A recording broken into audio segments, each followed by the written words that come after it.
Captain Cook Builds a Nest. Very reluctantly, Janie and Bill had to leave Captain Cook and go to school. Mrs. Popper was busy in the kitchen, rather belatedly doing the breakfast dishes, and while she dimly realized that the penguin was going in and out of the refrigerator pretty frequently, she thought nothing of it at first. Meanwhile, Mr. Popper had abandoned his telephoning and was now busy shaving and making himself neat in honor of being the owner of such a splendid bird as Captain Cook.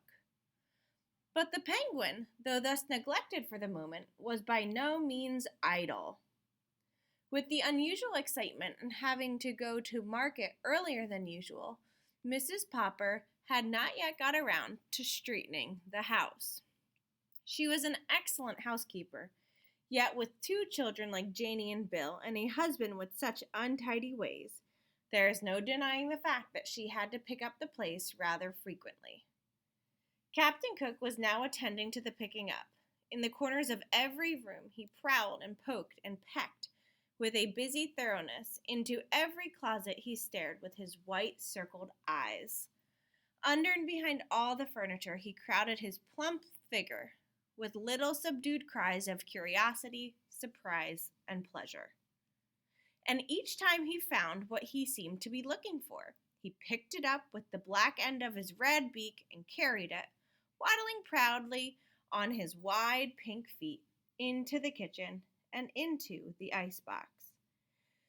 At last it occurred to Mrs. Popper to wonder what on earth this busy bird was up to. When she looked, she could only scream to Mr. Popper to come quickly and see what Captain Cook had done now. Mr. Popper himself, looking rather remarkable, as Mrs. Popper noticed later, joined her in staring with astonishment into the refrigerator. Captain Cook came up too and helped them look. "Ork, ork," he said with triumph. Mrs. Popper laughed and Mr. Popper gasped as they saw the results of Captain Cook's trips through the house. 2 spools of thread, 1 white chess bishop, and 6 parts of a jigsaw puzzle, a teaspoon and a closed box of safety matches, a radish, 2 pennies, a nickel, and a golf ball, 2 pencil stubs, 1 bent playing card, and a small ashtray, 5 hairpins, an olive, 2 dominoes, and a sock, a nail file, 4 buttons of various sizes, a telephone slug, 7 marbles, and a tiny doll's chair, 5 checker pieces, a bit of graham cracker, a Parcheesi cup, and an eraser, a door key, a button hook, and a crumpled piece of tinfoil, half of a very old lemon, the head of a china doll, Mr. Popper's pipe, and a ginger ale cap, an ink bottle cork, 2 screws, and a belt buckle, 6 beads from a child's necklace, 5 building blocks, a darning egg, a bone, a small harmonica, and a partly consumed lollipop, 2 toothpaste lids, and a small red notebook. "Whew, I guess this is what you call the rookery," said Mr. Popper. Only he couldn't find any stones to build his nest with. "Well," said Mrs. Popper, "those penguins may have heathen ways at the South Pole, but I declare I think that this one is going to be quite a help around the house."